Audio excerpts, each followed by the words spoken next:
23 বছর বয়সে আমি কখনো গিফট পাইনি। গিফট পাওয়ার অনুভূতিটা যে কেমন হয় সেটাও কোনো দিন বুঝিনি। তাই মাঝে মাঝে অনলাইনে অর্ডার দিয়ে দিই, শুধুমাত্র গিফট পাওয়ার অনুভূতিটা বুঝবো বলে।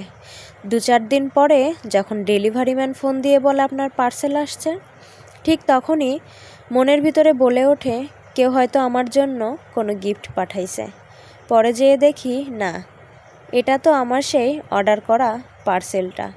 তখন যেন মনটা একটু হলেও খারাপ হয়ে যায়, কারণ আমি কখনোই গিফট পাইনি, গিফটের অনুভূতিটাও বুঝিনি।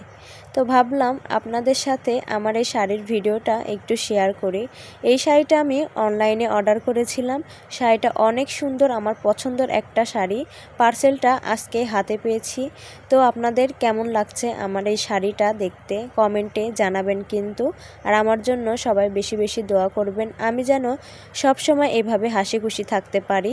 তো সবাই ভালো থাকবেন। খোদা হাফেজ।